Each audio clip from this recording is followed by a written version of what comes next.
Nosso estudo, e como eu disse, nós vamos começar a lembrar coisas básicas da fé cristã. E a primeira delas é ir a Cristo. Todos precisam ir a Cristo para ser salvos. Isso parece básico, mas muitos se esquecem disso. Hoje é isso que nós vamos tratar, do ir a Cristo. E desde a queda do homem, que uma pergunta se torna muito pontual. Uma pergunta é muito importante. E a pergunta é: os pecadores podem ser levados de volta a Deus? Essa que é a grande pergunta. Os pecadores podem ser levados de volta a Deus? Porque pecamos, estamos separados de Deus. Adão e Eva, eles foram expulsos do paraíso por causa do pecado. Agora, nós podemos retornar ao paraíso de onde fomos expulsos em Adão e Eva, porque teríamos feito a mesma coisa? Por causa do pecado, eles foram destituídos do paraíso. E nós também. E agora, podemos ser levados de volta ao paraíso? Sim, podemos, mediante Cristo. Por isso todos precisam ir a Cristo. Todos precisam ir a Cristo. E é por isso, por causa dessa necessidade de voltarmos para Cristo, que nós vamos ler Apocalipse 22, 1 e 2, para entendermos um pouco desse processo. Quem está com Apocalipse 22, 1 e 2, por favor.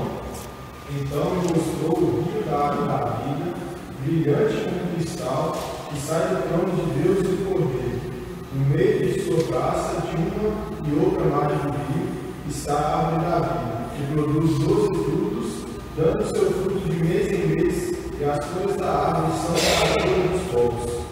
As folhas da árvore são para a cura dos povos. Apocalipse 22, 1 e 2. João tem a visão do paraíso e ele vê que é possível tornarmos ao paraíso, mas só podemos ser levados de volta ao paraíso mediante Cristo Jesus. Apocalipse 22, 17. O Espírito e a noiva dizem: vem. Aquele que ouve diz: vem. Aquele que tem sede, vem. E quem quiser, receba de graça a água da vida. Como? Através de Jesus Cristo. O Espírito Santo e a noiva dizem: vem. Mas quem nos dá acesso de volta ao paraíso é Cristo Jesus. Então precisamos vir a Cristo. Precisamos nos render a Cristo. Precisamos nos entregar a Cristo. O homem é levado de volta a Deus por meio de Jesus, e só. Isso é básico da fé cristã, mas às vezes as pessoas não se lembram disso, principalmente para compartilhar muitas vezes. O nosso problema é um problema de pecado que nos separa de Deus, e a nossa solução é Cristo Jesus, que pode nos levar de volta a Deus. Se o evangelho não for pregado dessa perspectiva, ele não é evangelho. Agora a pergunta é: como você e eu podemos ir a Cristo? Você sabe disso? Espero que você saiba. Mas nós precisamos entender, antes de como ir a Cristo, o que não é ir a Cristo. Por causa de muitas coisas que vão se perpetuando aí no costume da igreja, alguns erros eles vão surgindo com o tempo. E algumas coisas que as pessoas pensam que é ir a Cristo, não é de fato ir a Cristo.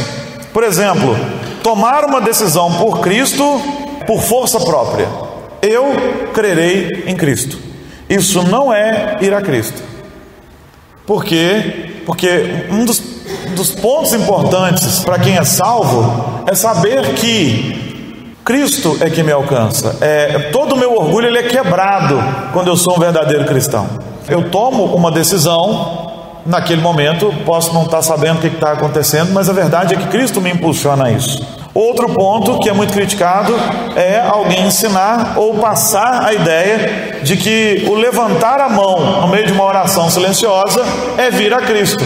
Se você crê em Cristo, levante a sua mão. E muitas vezes fica parecendo que isso basta. E muita gente pensa nisso: não, eu levantei a mão um dia lá na igreja, isso bastou. Não bastou. Isso até pode ter sido um start. Isso pode ter sido um marco. Naquele dia eu tomei minha decisão e tal, naquele dia Cristo me alcançou. Depois a gente vai amadurecendo, vai entendendo que é assim. Mas o simples fato de eu levantar a minha mão não traz para mim salvação. Mas alguns pensam que sim. Não, eu levantei a mão naquele... Até músicas trazem essa ideia, né? Tem uma que é: basta só um levantar de mãos para toda a sua vida melhorar. É sua chance, sua oportunidade. Aline Barros canta isso, né? Basta só um levantar de mãos. Ele pode ser até um start de uma nova vida, mas ele não basta. Passar essa impressão para as pessoas, né? Isso não é vir a Cristo, isso não é ir até Cristo. Recitar uma oração de aceitação. Olha, você crê em Cristo? Creio. Então, repete comigo aqui. E aí ele repete, pronto, está tudo resolvido. Não é só isso. Isso também pode ser um start. Vamos orar comigo então? Vamos convidar Cristo, né, para que Ele entre no seu coração? Ou vamos abrir o coração para aquele que está te chamando, e esse chamado é irresistível? Então tá bom. Mas ir a Cristo não é só isso. Eu muitas vezes convido as pessoas: vamos orar juntos aqui então, já que você está entregando seu coração a Cristo? Ótimo, mas preciso de um discipulado depois. Eu não posso deixar a pessoa com a impressão de que ele veio a Cristo pelo simples fato de tão somente ter feito uma oração. Ir até o altar durante um chamado também pode ser um start. Altar até entre aspas, né? Ir até o altar durante um chamado pode ser o start, mas só isso não basta. Mas a gente tem conversado com pessoas que falam: não, eu já aceitei a Cristo tem alguns anos na igreja tal, mas o que mudou? Não, já aceitei. Então às vezes o ir a Cristo, o receber a tão grande salvação, ele fica banalizado. Só isso não é ir a Cristo. Ser batizado, você pode achar estranho, mas tem segmento evangélico que diz o seguinte: olha, você é batizado? Sou, então você está salvo. Na verdade, a gente conhece segmentos que você diz assim: você vai no culto um dia, você creu em Cristo? Creio, então nós vamos te batizar. E eles já batizam imediatamente. E, não, está tudo resolvido, você é batizado. Na verdade, já discipulei uma pessoa que disse o seguinte: olha, eu fui batizado uma vez e eles passaram a me considerar como um cristão, mas ele não tinha mudado absolutamente nada na vida dele. Na verdade, aqui mesmo nessa igreja, já tivemos a experiência de uma pessoa que disse assim: pastor, eu quero ser batizado de novo aqui. Eu falei: mas minha irmã, você é batizado numa outra igreja, não tem necessidade. Ela falou: não, pastor, eu não sabia nem o que eu estava fazendo. Um domingo eu fui à igreja, no segundo domingo eles me batizaram, e no terceiro domingo eu estava pulando carnaval, porque ninguém explicou mais nada além disso. Ela foi, de fato, ela passou pela classe Nova Vida e ela depois passou de novo pelo batismo, porque ela disse: agora eu estou entendendo o que eu estou fazendo. Eu não estou falando isso com arrogância, não. A gente pode ter gente assentada aqui no banco da igreja, não hoje, talvez hoje, mas a gente pode ter membro de igreja que também fica, né, satisfeito com essas questões. Participar da ceia do Senhor: não, eu sou um salvo porque eu participo da ceia do Senhor. Isso também não é ir a Cristo. Muita gente pode participar da ceia do Senhor de modo equivocado, até porque agora tem segmentos que banalizaram a ceia, né? Venha você, irmão, de qualquer lugar, participar da ceia do Senhor, e ignoram a recomendação, mais do que recomendação, né? A instrução paulina, lá em 1 Coríntios capítulo 11, que diz: olha, você tem que se examinar, orar. Se você fizer isso e tiver achado digno diante de Deus, então participe da ceia, então conserte seu problema e participe da ceia. Mas não, alguns eles distribuem a ceia indistintamente, porque nós não podemos constranger o visitante. Mas a ceia não é um sacramento inclusivo, ele é exclusivo dos crentes. Então banaliza-se a ceia. E eu conheço mesmo gente que não, eu já sou um salvo até, porque eu já até participo da ceia numa igreja tal, mas ela não tem compromisso com aquele lugar. Aceitar intelectualmente algumas verdades, isso também não é ir a Cristo. Tem gente que aceita intelectualmente algumas verdades. Não, Deus existe. Não, Jesus é muito importante. Não, intelectualmente ele aceita algumas verdades. Muitas vezes ele aceita pontos doutrinários sérios e ele discute esses pontos, mas isso não quer dizer que ele veio a Cristo. Pode parecer uma coisa assustadora pensar que alguém pode concordar com muitas coisas que a gente pregou, mas isso não quer dizer que ele veio a Cristo. Mas isso pode acontecer. E acontece. É claro que o cristão precisa de amadurecimento doutrinário. Nós vamos ver isso em um outro estudo mais adiante, um desses estudos assim mais das bases da nossa fé mesmo. Agora, o simples fato de ele entender algumas verdades teológicas não quer dizer que ele seja um salvo. Na verdade, nós na caminhada cristã já estivemos e a gente até falava isso essa semana, eu e a Jeane, conversando sobre pessoas que passaram nas classes que a gente lecionou, que sabiam dar as respostas certinhas. Do que você perguntava, o sujeito sabia ali, tinha estudado a lição, sabia, respondia com coerência, às vezes até com mais coerência do que outros que permanecem firmes em Cristo. E ele só tinha uma convicção intelectual de algumas doutrinas, ele não era um salvo. Aceitar intelectualmente algumas verdades, então, não é ir a Cristo. Ter experiência mística também não quer dizer que o sujeito tenha vindo a Cristo. Ah, mas eu tive uma visão. O sujeito pode ter uma visão sem ter compreendido o verdadeiro evangelho. Até porque a Bíblia nos alerta, né? Muito cuidado, porque Satanás vem travestido até de anjo de luz.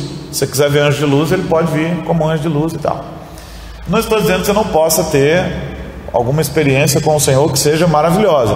Só estou dizendo que ter experiências místicas não é a prova de que alguém foi salvo. Até porque experiências místicas, muitas vezes, as pessoas as têm em outros lugares. Em outros lugares.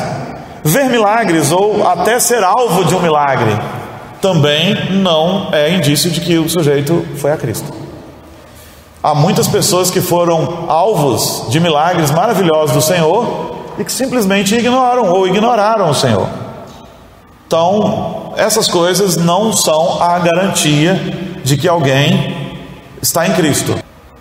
Até aqui, tranquilo. Tem outras coisas que a gente poderia ficar citando aqui a noite inteira. Na verdade, tem até aquela questão daqueles que até pregaram o Evangelho, porque Jesus vai dizer, né, que muitos vão chegar e vão dizer: Senhor, em teu nome eu expeli demônios, Senhor, em teu nome eu curei enfermos. E o Senhor dirá para eles expressamente: apartai-vos de mim, porque eu não vos conheço. Então, muitas vezes pode acontecer de o sujeito expelir um demônio, não porque ele seja um salvo, mas porque o Senhor teve misericórdia do endemoniado. Pode acontecer de alguém pregar e o sujeito ser salvo, não porque o sujeito é um exímio pregador, mas porque o Senhor teve misericórdia do sujeito que o Senhor quis salvar. Então, se essas coisas não são ir a Cristo, e aí? O que é, então, ir a Cristo de verdade? Esse é o ponto nessa noite. Mas até aqui alguma coisa? Não? Vamos lá? Ir a Cristo começa com o chamado de Deus. Deus ordena a todos que ouvem o Evangelho a se arrepender e crer nele, em Cristo Jesus. O Evangelho apresenta Cristo aos homens para a sua salvação. De tal maneira que Paulo diz, então Paulo vai falar lá em 1 Coríntios capítulo 1, versos 23 e 24. O que Paulo diz? Mas nós pregamos a Cristo crucificado, escândalo para os judeus, loucura para os gentios. Mas para os que foram chamados, tanto judeus como gregos, pregamos a Cristo, poder de Deus e sabedoria de Deus. Poder de Deus e sabedoria de Deus. Então o que nós pregamos? Nós pregamos o Cristo crucificado, e Ele é o poder de Deus e sabedoria de Deus. O Evangelho então apresenta Cristo. E aí ele vai dizer o seguinte: olha, Cristo é escândalo para os judeus, porque os judeus não esperavam um Messias que fosse morrer na cruz, mas um que fosse colocar todos os inimigos debaixo dos seus pés, aqui e agora, politicamente. Jesus vai fazer isso, todos os inimigos serão suplantados no último dia, mas os judeus esperavam um líder político para agora. Então ele é escândalo para os judeus, e ele é o que para os gentios? Loucura. Como que um Deus Todo-Poderoso pode manifestar uma fraqueza de morrer na cruz por um povo que não merece nada? Como que o Deus Todo-Poderoso pode se fazer homem? Então, para os gentios, para as outras gentes além dos judeus, Cristo é loucura, mas não para nós. O Evangelho nos anuncia que estamos perdidos por causa do pecado, mas Cristo nos resgata e nos leva de volta para o Pai. Essa é a essência do Evangelho.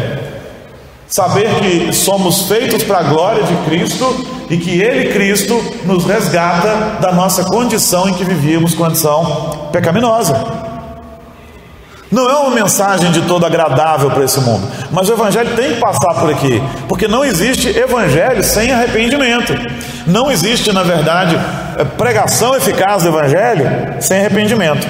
A morte e a ressurreição do Filho de Deus são poderosas para a nossa salvação em Cristo. E é por isso que o próprio Cristo diz lá em Mateus 11, 28.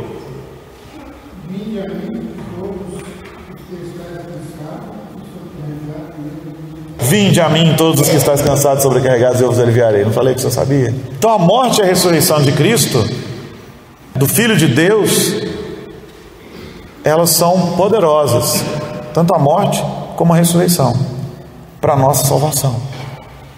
O que nos salva é a obra redentora de Jesus, e é isso que precisa ser pregado essencialmente.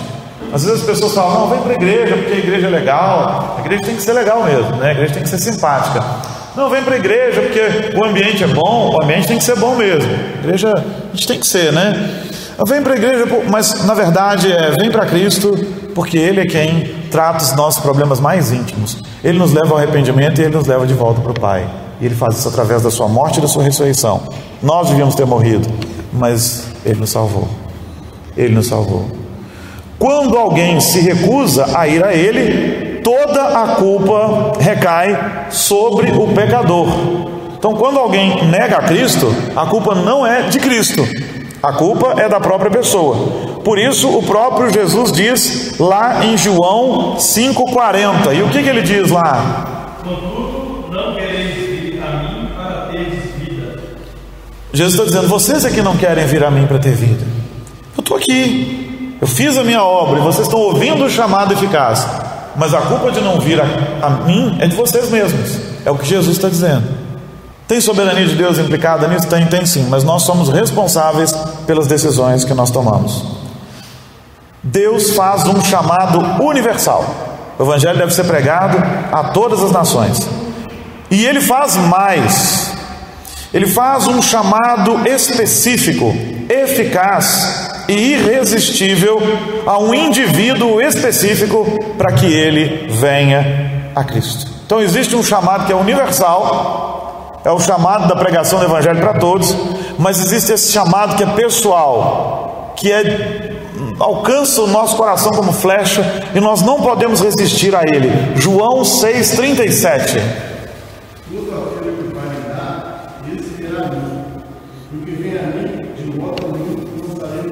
E isso é maravilhoso, porque eu sei que quando sou chamado e atendo esse chamado, eu não só sou salvo, como isso é irrevogável. Então essa convicção é um indício maravilhoso de que eu vim a Cristo. Eu sei que sou salvo de fato. Sem Cristo nós somos cegos e mortos no pecado. Essa é a nossa condição sem Cristo, cegos e mortos no pecado. Efésios 2:1. Ele vos deu vida, estando vós mortos nos vossos delitos e pecados. Nós estávamos mortos em nossos delitos e pecados, e quem é que nos deu vida? Foi Ele. Ele nos chama eficazmente. Ir a Cristo é saber que você depende totalmente dele. Nesse ponto, eu gosto de repetir uma coisa que é o seguinte: o cristianismo não é uma religião, ele é o cristianismo, o verdadeiro cristianismo. Por quê? Porque a religião, o próprio nome diz, vem da palavra religare. O que quer dizer? O homem tentando se ligar ao Pai. O cristianismo não é isso. O cristão sabe que não pode se ligar a Deus, ele não pode se religar ao Pai. O que é o cristianismo verdadeiro? É a mensagem de que nós estávamos perdidos, mas o Senhor vem e Ele nos reconecta consigo. Não é isso? Ele nos reconecta consigo. Então ir a Cristo é assumir que nós dependemos totalmente dEle. 2 Coríntios 4:4. Tá, então antes de 2 Coríntios, fala. Aí entra essa questão de falar de vestígio. Aí entra a nossa que você confia nessa coisa. Isso. Se é um chamado que existe, aí a gente confia na predestinação da soberania de Deus. Sim. Se é um chamado que existir, como o outro pode falar não? Porque aquele ali não foi eficazmente chamado, ou pelo menos até agora não. Aos que se perdem mesmo, né? Sim, sim.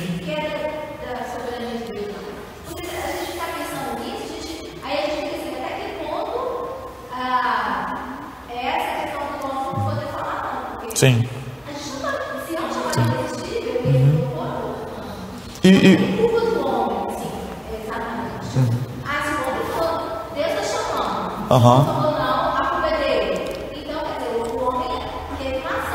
Teve. Deus chamou. Só que não da maneira, pode ter chamado, que é o chamado universal. Só não foi o chamado específico de Deus para a vida dele. Agora, quando eu sei que sou chamado, e isso aqui é um dos indícios da minha, de eu saber que eu fui a Cristo. É saber que eu tinha um pecado, mas Cristo me transformou, eu aceitar isso e saber que foi Ele quem me resgatou. Eu não tinha poder para isso, né? Esse aqui é o ponto que a gente chega a tocar nessa noite.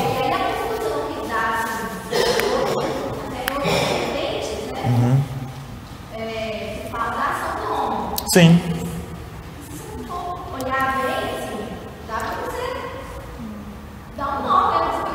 Sim.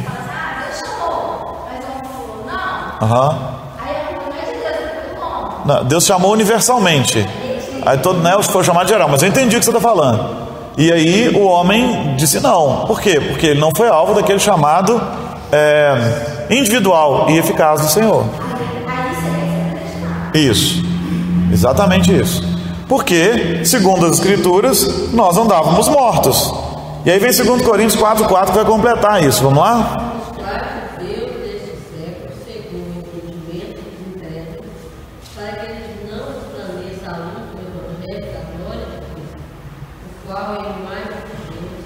Por que muitos então estão cegos? Porque o Deus desse século, Deus com letra minúscula desse século, desse mundo, que é o diabo, fez o que com eles? Cegou-lhes o entendimento. E aí eles recebem um chamado universal de Deus, mas continuam cegos. Quem desvenda os olhos, quem desvela os olhos, é o Espírito Santo. É o Espírito Santo de Deus. Por isso não adianta ficar brigando com as pessoas, dizendo, você tem que crer, você tem que... Nós pregamos o Evangelho. Quando ela crerá, é com Cristo. E se crerá também, né? Mas o fato é, se seus olhos foram abertos, se agora você compreende a verdade de Deus, se agora você compreende as Escrituras e deseja muito segui-las, isso é indício de que você veio verdadeiramente a Cristo. Você pode ter essa convicção. Isso é muito mais do que um levantar de mãos, isso é muito mais do que ser batizado sem compreender a palavra, isso é muito mais. Muito mais. Não conseguimos ir por conta própria a Cristo, e não iremos, mas para Deus não há impossíveis.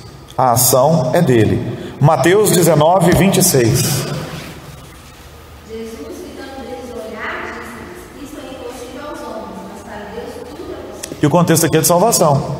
Quem vai se salvar, Senhor? Né? Se as coisas são do jeito que o Senhor está falando, quem se salva? Para os homens isso é impossível. Isso é Jesus dizendo. Mas para Deus, não. João 6,44. Eu não passei esse texto a ninguém.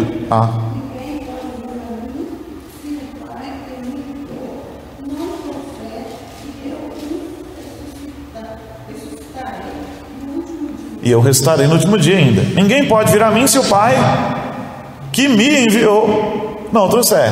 E mais, quando o Pai traz, Ele vem de fato a mim e ainda vou ressuscitá-lo no último dia. É uma outra promessa que fica evidente no coração daquele que de fato veio a Cristo. Quando a gente vem a Cristo, essa esperança passa a nos inundar. Quando nós não temos essa esperança, nós precisamos então entender um pouco mais de Cristo Jesus. Não tem jeito. Na verdade, é mais do que passar pela cruz, né? É tomar a sua cruz e segui-lo. Entendi. Tem esse processo, né? A gente precisa entender a cruz e ainda precisa levar a nossa dia após dia. Efésios 2:5.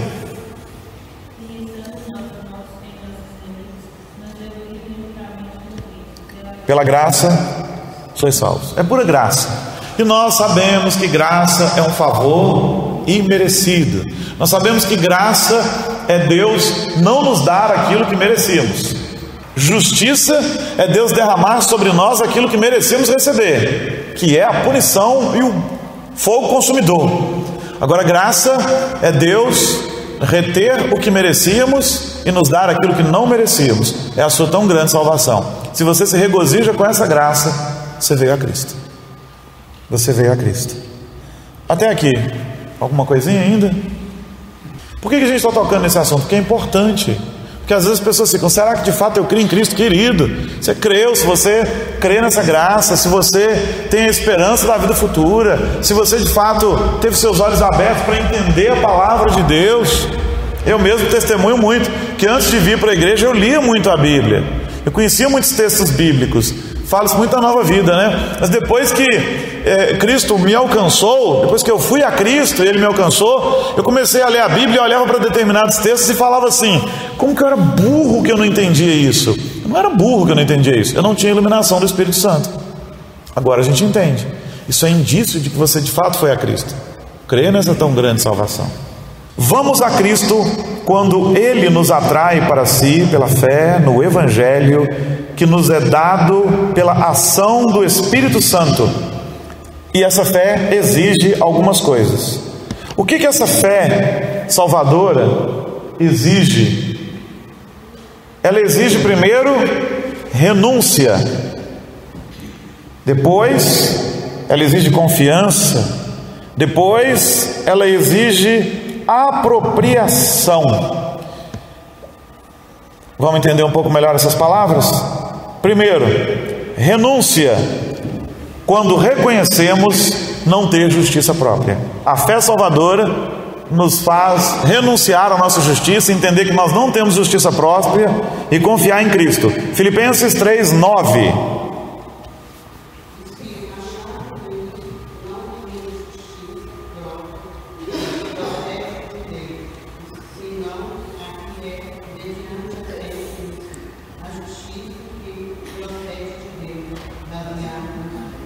Baseado na fé.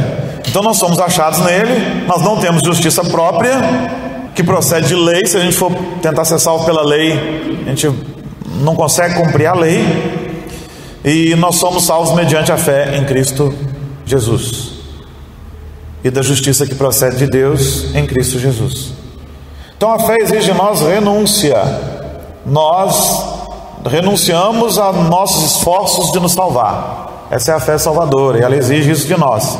Exige confiança quanto ao descanso na pessoa de Cristo e no sangue que Ele derramou na cruz. É isso mesmo, confiança quanto à pessoa de Cristo e quanto ao sangue que Ele derramou na cruz. Ou seja, confiança no sacrifício de Jesus Cristo. Romanos 3:25.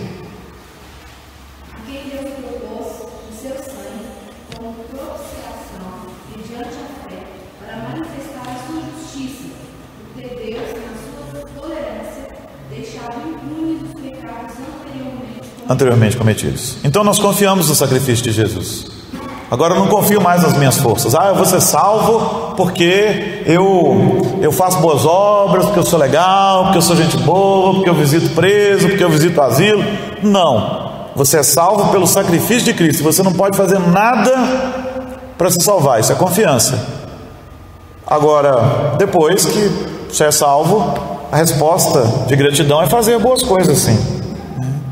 E a apropriação do que? Apropriação quando recebemos a Cristo e o aplicamos como grande remédio para todas as nossas necessidades espirituais. Então me aproprio de todas as bênçãos em Cristo Jesus. João 1:12.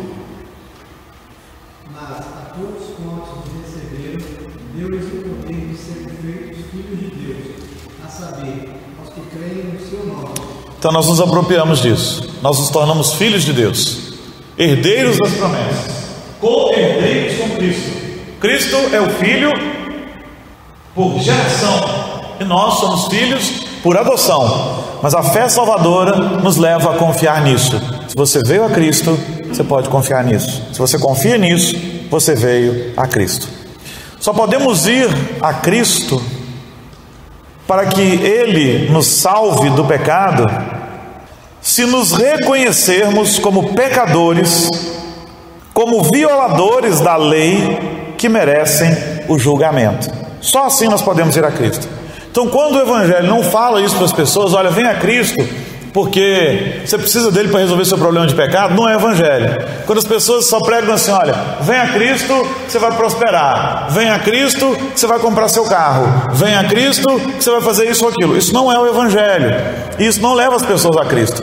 Então, o sujeito não foi a Cristo, não, ele foi para uma igreja, ou para uma denominação, ou para uma seita.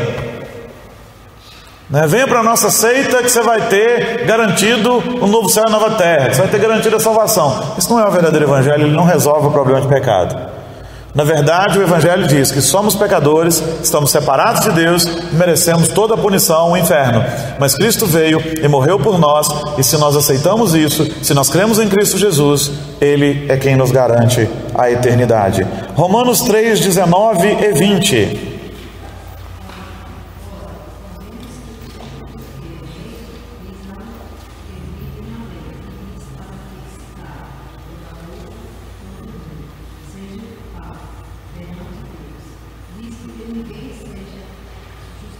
Justificado.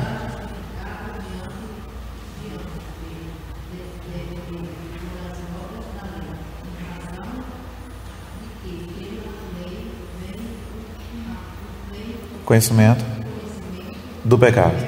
Então nós não somos justificados mediante a lei. O favor que a lei nos presta é nos tornar conscientes do tamanho do nosso pecado. Quem nos salva é Cristo Jesus. Nós não podemos cumprir a lei. Aí Cristo cumpre toda a lei, Ele coloca em nós uma justiça que a gente não tinha, e aí o Espírito Santo de Deus nos ajuda, nos capacita a cumprir a lei que nós não podíamos. Mas nós só podemos ser salvos pela obra de Cristo Jesus. Não somos bonzinhos, não somos capazes de nos salvar, somos pecadores todos nós, mas a boa notícia daquele que veio a Cristo é que ele sabe que Cristo nos salvou, Ele nos comprou, a sua obra nos garante vitória, e ela, a obra de redentora de Cristo e a aceitação dela é o que nos levará para o céu. Ir a Cristo implica isso, implica essas coisas. Você já se voltou a Cristo como apresentado nos Evangelhos? Amém.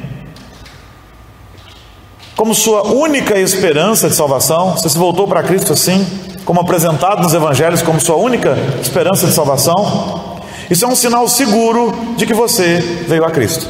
Ah, como que eu sei que eu venho a Cristo? Você confia que Cristo é sua única esperança?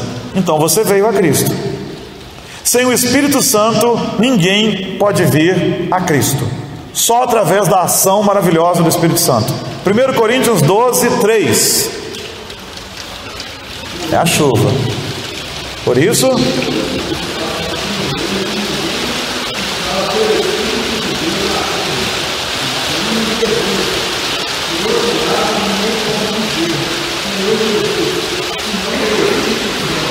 então é o Espírito Santo que nos faz confessar a Cristo Jesus.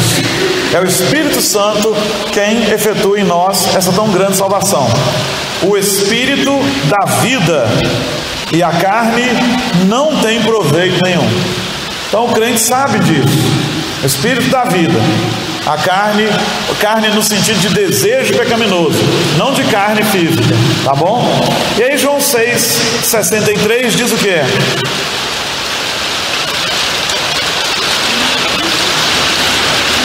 Eu vou ler porque vai dar nem para todo mundo ouvir agora com a chuva, né?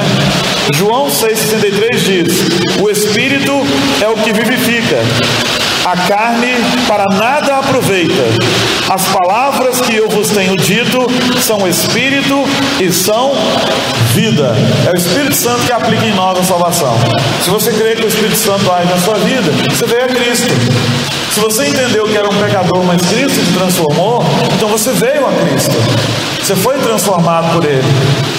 Louve ao Pai, então, pelo fato de o Espírito ter abençoado você com a fé salvadora.